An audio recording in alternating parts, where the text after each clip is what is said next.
চুলায় তৈরি এই বিস্কুট মুখে দেওয়া মাত্রই কিন্তু মিলিয়ে যাবে। একদম কিন্তু সাদা ধপধপ করছে। দেখুন বিস্কুটগুলো কতটা শক্ত হয়েছে, দেখুন নিশ্চয়ই আওয়াজে বুঝতে পারছেন। দেখুন আর কালারগুলো পেছন দিকে দেখুন কতটা সুন্দর এসেছে। একটা বিস্কুট ভেঙে দেখিয়ে দিচ্ছি, দেখুন কতটা সুন্দর তৈরি হয়েছে ভেতরটা। দেখুন। নমস্কার বন্ধুরা, আমি মৌসুমি। আমার রান্নাঘর ছোট বৌমার কিচেনে আপনাদের সবাইকে অনেক অনেক স্বাগত। আজকে আমি কোনো রকম ঝামেলা ছাড়াই দোকানের মতো বিস্কুট খুব সহজে আপনাদের তৈরি করে দেখাবো। খুবই সহজ কিন্তু তৈরি করে নেওয়া, আর খেতে কিন্তু ভীষণ মজার হয়। গ্যাসের ওভেনে এবং মাটির উনানেও কিন্তু এই বিস্কুটগুলো খুব সহজে তৈরি করে নেওয়া যায়। ভিডিওটা শুরু থেকে শেষ পর্যন্ত দেখবেন, আশা করি অনেক অনেক ভালো লাগবে। যারা এখনো পর্যন্ত চ্যানেলটা সাবস্ক্রাইব করেননি, চ্যানেলটা সাবস্ক্রাইব করে আমার পাশে থাকবেন।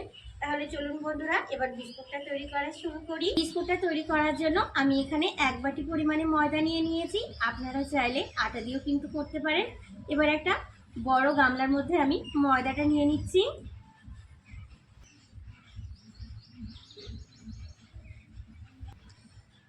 দিয়ে দিচ্ছি হাফ বাটি পরিমাণে গুঁড়ো করা চিনি। আমি চিনিটা মিক্সিতে গুঁড়ো করে নিয়েছি।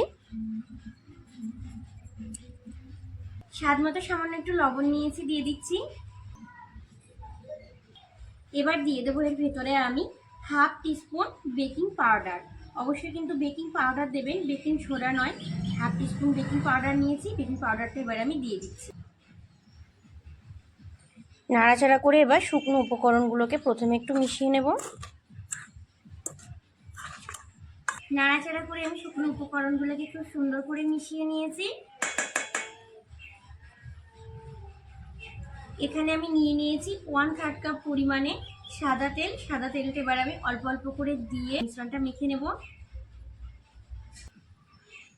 সবটা একবারে দেব না, অল্প অল্প করে দেব আর নাড়াচাড়া করে মিশিয়ে নেব।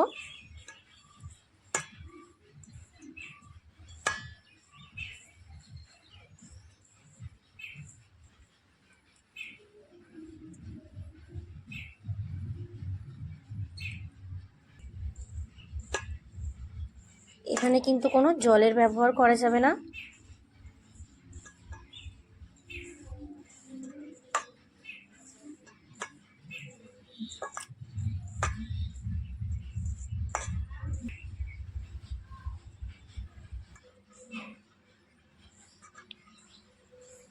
তেলটা দিয়ে দেখুন আমি খুব সুন্দর করে কিন্তু মেখে নিয়েছি।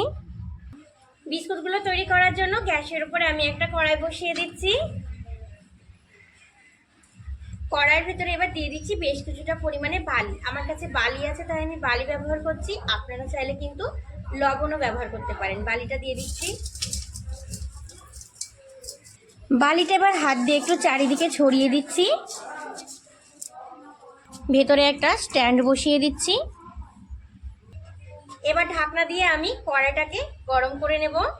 যে মিশ্রণটা আমি আগের থেকে রেডি করে রেখেছিলাম সেখান থেকে এবার অল্প অল্প করে নিয়ে নেব। নিয়ে আমি বিস্কুটগুলো তৈরি করে নেব। প্রথমে একটু গোল করে নেব। এবার দু হাতের তালুর মাঝখানে রেখে এইভাবে একটু চ্যাপটা করে নেব। এবার একটা থালার মধ্যে আমি নিয়ে নিচ্ছি। আরও একটা তৈরি করে দেখিয়ে দিচ্ছি। দেখুন কিছুটা মিশ্রণ নিয়ে নিয়েছি। দু হাতের মাঝখানে রেখে প্রথমে একটু গোল করে নেব। দেখুন গোল করে নিয়েছি। এবার হালকা করে একটু চ্যাপটা করে নেব। দেখুন চ্যাপটা করে নিয়েছি। সাইডের ধারগুলোকে একটু ঠিক করে নেব। এটাকেও আমি থালার মধ্যে নিয়ে নিচ্ছি। এই একইভাবে আমি সমস্ত বিস্কুটগুলোকেই তৈরি করে নেব। খুবই সহজ কিন্তু তৈরি করে নেওয়া।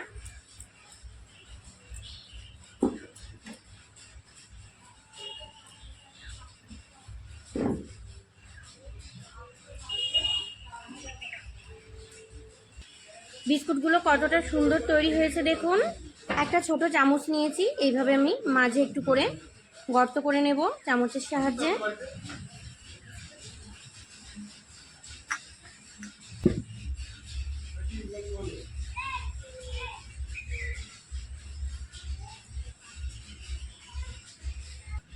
এবার একটা করে কিশমিশ নিয়েছি, মাঝখানে আমি বসিয়ে দেব।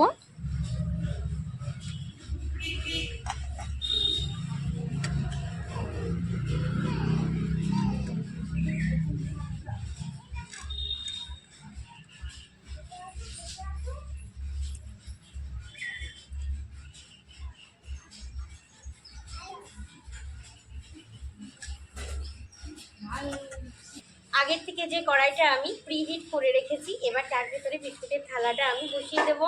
বিস্কুটের থালাটা কড়াইয়ের ভেতরে বসিয়ে দিচ্ছি। এই কাজটা কিন্তু খুব সাবধানে করতে হবে। 30 থেকে 35 মিনিট সময় নিয়ে এবার আমি বিস্কুটগুলোকে বেক করে নেব। প্রায় 30 মিনিট হয়ে গেছে, ঢাকনাটা এবার আমি খুলে নেব। বিস্কুটগুলো আমার কতটা সুন্দর তৈরি হয়েছে দেখুন, ফুলে কিন্তু অনেকটা বড় হয়ে গেছে। এবার আমি কড়াইয়ের ভেতর থেকে প্রথমে থালাটাকে নামিয়ে নেব। এখন কিন্তু অনেকটাই গরম, একটু সাবধানে করতে হবে।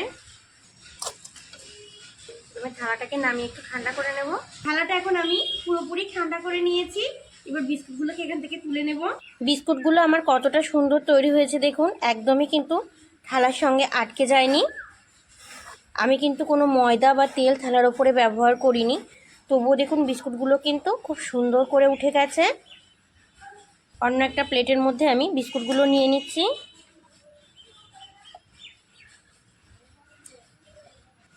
আর উপরটা দেখুন কতটা সুন্দর তৈরি হয়েছে।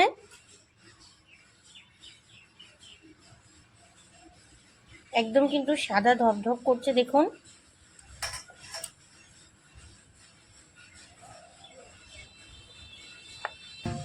একটা প্লেটের মধ্যে আমি বিস্কুটগুলো সাজিয়ে নিয়েছি দেখুন, দেখতে কতটা সুন্দর দেখাচ্ছে, কতটা লোভনীয় দেখাচ্ছে। বিস্কুটগুলো কতটা শক্ত হয়েছে দেখুন, নিশ্চয়ই আওয়াজে বুঝতে পারছেন দেখুন। আর কালারগুলো পেছন দিকে দেখুন কতটা সুন্দর এসেছে। একটা বিস্কুট ভেঙে দেখিয়ে দিচ্ছি দেখুন কতটা সুন্দর তৈরি হয়েছে, ভেতরটা দেখুন একদম কিন্তু সহজেই ভেঙে যাচ্ছে। আমার আজকে তৈরি বিস্কুটের ভিডিওটা যদি ভালো লেগে থাকে অবশ্যই ছোট্ট একটা কমেন্টে জানাবেন। ভালো থাকবেন আপনারা সবাই, সুস্থ থাকবেন। আজ এই পর্যন্তই, টাটা।